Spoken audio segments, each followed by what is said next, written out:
திரௌபதியின் சேலையை இழுக்க முயன்ற போது தோல்வியடைந்தான். ஆனால் அதன் பின்னால் உள்ள மறைக்கப்பட்ட கதை உங்களுக்கு தெரியுமா? அதை தடுத்தது கிருஷ்ணர் என்று நீங்கள் நினைக்கிறீர்களா? இல்லை, அதை தடுத்தது திரௌபதியின் கர்மா. ஒரு நாள் திரௌபதி மற்றும் அவளது தோழிகள் நதியில் குளிக்க போறாங்க. ஆனா நதியில ஏற்கனவே ஒரு முனிவர் குளிச்சுக்கிட்டு இருந்தார். அவங்க மரியாதையா அவர் குளிச்சுட்டு வரட்டும்னு காத்துக்கிட்டு இருந்தாங்க. ஆனா நேரம் போயிட்டே இருந்தது. திரௌபதி எளிமையா, முனிவரே கொஞ்சம் சீக்கிரம் முடிச்சுவீங்களா கேட்டாங்க. முனிவர் சொன்னாரு, என்னுடைய திருடு போய்விட்டது, என்னால் அப்படியே வெளியேற முடியாது மகளே. அவள் உடனே தன்னுடைய சாரியில் இருந்து ஒரு துண்டை கிழித்து முனிவருக்கு கொடுக்க முயன்றாள். ஆனா நதியின் ஓட்டம் அதை வேகமாக கொண்டு போய்விட்டது. திரும்பவும் ஒரு துண்டை வீசியாங்க, அதுவும் போயிடுச்சு. சற்றும் யோசிக்காமல் மூன்றாவது தடவையை கிழிக்கும் போது முனிவர் நைசா நிறுத்தி சொன்னார், அது முற்றிலும் தேவையில்லை மகளே, நீ இப்படியே கிழித்துக் கொண்டிருந்தால் நீயே உடையின்றி போவாய். ஏன் இவ்வாறு செய்கிறாய்? உன் தோழிகளிடம் உதவி கேட்கலாம் அல்லவா? மன்னிக்கணும் முனிவரே, அவர்கள் ஏற்கனவே உங்கள் நிலையை கண்டு ஏளனமாக சிரித்துக் கொண்டிருக்கின்றனர். ஏளனம் செய்பவர்களிடம் உதவி கேட்பது நல்ல செயலாகாது என்று கூறினாள். தோழிகள் உடனே சிரிப்பை நிறுத்தினார்கள். மூன்றாவது முறையும் சேலையை கிழித்து வீச அது சரியாக முனிவரிடம் சென்றது. நதியை விட்டு மேலேறிய முனிவர் திரௌபதியின் கருணையை கண்டு பெரிதும் பாதிக்கப்பட்டார். அதனால் அவர் ஒரு பெரிய வரத்தை கொடுத்தார். மகளே, யாரும் உன்னை எப்படியும் வென்று உனது மரியாதையை இழக்கச் செய்ய முடியாது. உன்னை களங்கப்படுத்த எவரேனும் நினைத்தால் கூட மண்ணோடு போவார்கள்.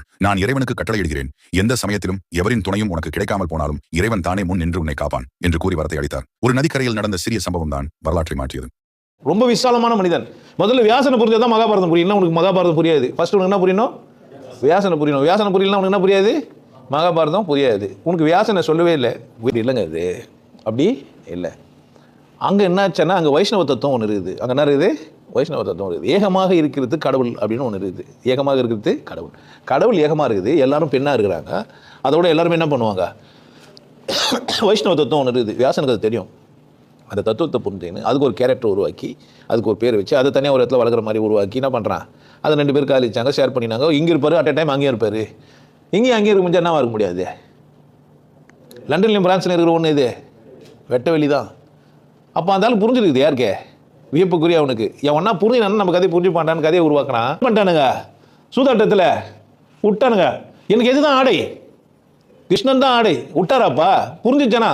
உடவை சுத்தலாம் முடியாதுன்னு புரிஞ்சு உனக்கு வியாசனை பேர் பட்டால் கேட்கணுமா? அவனை போய் நான் கேட்பேன். வியாசனோட பதில் இது. அவன் எதை புடினா?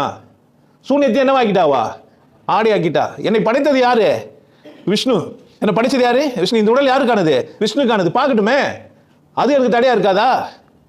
அவங்க வாதம்லாம் பண்ணுறா.